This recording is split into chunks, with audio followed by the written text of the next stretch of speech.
Apasionado de las montañas y también de las estructuras megalíticas, sería una breve biografía de nuestro siguiente invitado. Él es Óscar Buil. Muy buenas tardes. Hola, muy buenas, ¿qué tal? Y que nos acompaña pues, para hablar de este libro, Megalitos del Pirineo aragonés. Vamos a hablar pues, de dónde podemos encontrar estas piedras, por qué son tan curiosas. Pero, si te parece, Óscar, vamos a empezar por las definiciones básicas para que lo entendamos todos, porque ¿qué es un megalito? Un megalito realmente, como la palabra dice, es una piedra grande. Aquí lo que pasa es que los dólmenes y los cromlechs que tenemos no son tan grandes como los que vemos en Europa. Aquí es todo mucho más reducido, pero bueno, sigue teniendo el concepto de megalito.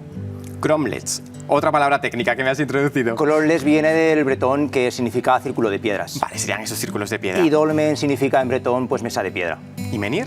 Menhir es una piedra hincada en el suelo. Vale, pues ya teniendo todos esos conceptos, ¿de dónde viene esa afición, esa pasión tuya por este tipo de construcciones? La afición viene pues porque soy muy aficionado a la montaña. Desde muy joven he ido al Pirineo a hacer rutas, excursiones, y de una forma o de otra, con la bicicleta o haciendo montañismo o escalada, pues he estado siempre relacionado con el monte. Entonces, al final, en muchas de estas rutas te puedes encontrar tarde o temprano con un dolmen de estos o con un cromlech.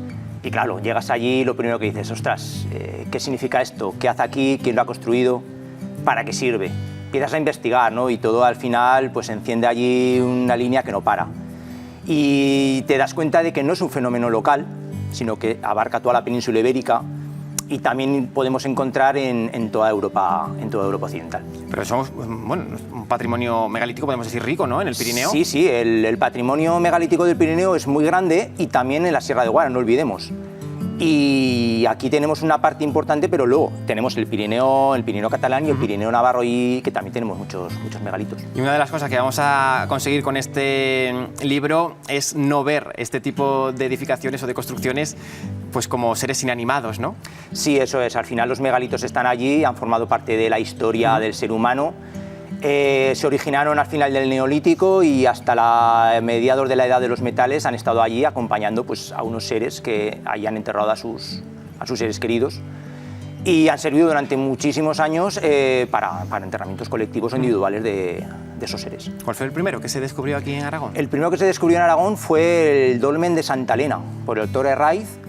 Y cuando lo descubrieron en los años 30, pues encontraron allí un amasijo de zarzas y de piedras y de tierra, que al final empezaron a excavar, empezaron a limpiar, y fue la primera excavación que se pudo hacer a lo mejor en ese dolmen, y encontraron un pequeño ajuar funerario y muchos restos de cenizas. Claro, porque imagino que de primeras a lo mejor no es fácil de identificar, ¿no? Tal y como No, además en esa época no se sabía nada. Claro. País Vasco ya nos llevaban un poco de adelanto, ya habían descubierto en 1830 los primeros dólmenes, pero aquí fue en 1933 cuando se descubrió que dijeron, ostras, ¿esto qué es? Y empezaron a estudiar y empezaron a indagar de qué iba esto. ¿Cómo es ese proceso de búsqueda? No sé si es un poco a ciegas o sin... El proceso de búsqueda al final pues es que compartes mucha información con otras gentes. Aquí uno hace su trabajo individual, pero luego lo comparte. Y otros hacen sus trabajos y luego se comparte. Y al final, pues unos van a buscar dólmenes, otros van a buscar cromlechs, y al final, pues toda esa información se reúne. ¿Quedan megalitos por descubrir aquí en Aragón? Quedan megalitos por descubrir, lo que pasa es que lo que queda por descubrir es ya... No te vas a encontrar la típica caseta de dolmen, de tipo dolmen de Rodellar, que es un dolmen que a simple vista aparece en cualquier sitio. Lo que aparece ya son pequeñas piedras en el suelo, con un pequeño túmulo, y hay que tener una vista un poco ahí de halcón para ver lo que es. Bueno, eso son los del futuro, pero los del presente, que podemos conocer aquí en este libro, ¿cómo nos vas a guiar por ellos? Megalitos del Pirineo aragonés pues es un libro que recoge gran parte de los dólmenes, cromlechs y menhires que podemos encontrar en el Pirineo y en la Sierra de Guara. Son unas 144 fichas, en cada ficha más o menos sale un poco de descripción del dolmen, sale un poco también de la aproximación que podemos realizar y una serie de datos como las coordenadas, altitud, horario, punto de partida, y entonces allí cada uno se puede montar el recorrido como uno quiera. Pirineo y Sierra de Guara, ¿por qué siempre montaña? Pues porque estos señores pertenecen a una época neolítica en la que ya sabemos que pasaron de ser cazadores-recolectores a agricultores-ganaderos, y en esta época es la agricultura y la ganadería, sobre todo la ganadería en la alta montaña, donde ellos estaban siempre. Y claro, la necesidad de que al final siempre había algún difunto, por muchos motivos, enfermedades,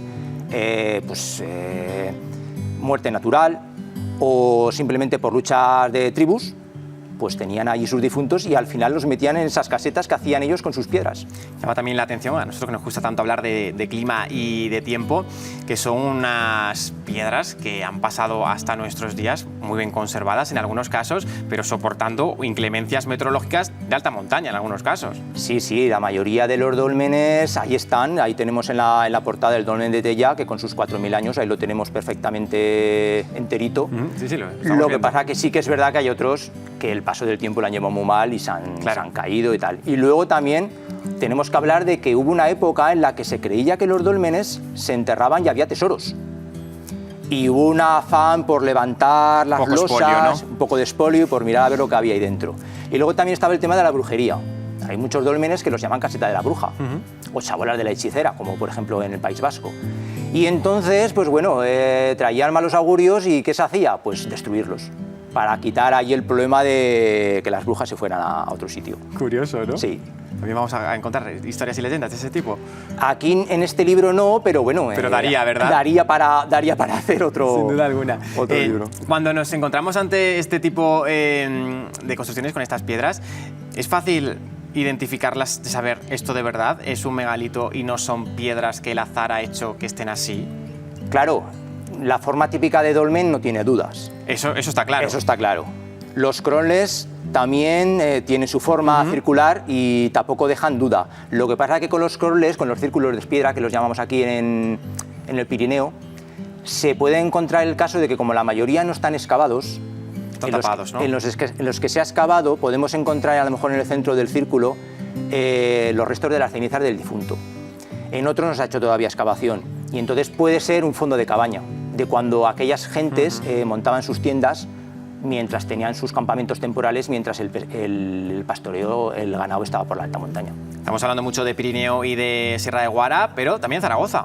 En Zaragoza hay uno aquí en Sor del Rey Católico, muy bonito, el dolmen de Arás, y luego en Salvatierra de Esca, ya límite con Navarra, que también pertenece a la comunidad de Zaragoza, también tenemos alguno, y muy bonitos. De hecho, uno de ellos está cristianizado, porque los dólmenes, como se creían que eran paganos y se hacía ahí la historia esa de que, bueno, lo que comentábamos también de las brujas, en muchos de ellos se grababa a fuerza de cincel una pequeña cruz para sacralizarlo o cristianizarlo. Y algunos también muy completos, como por ejemplo el de Losa Mora, ¿no? Losa de Mora es muy bonito, es el primero que me encontré y el que me enganchó a todo esto.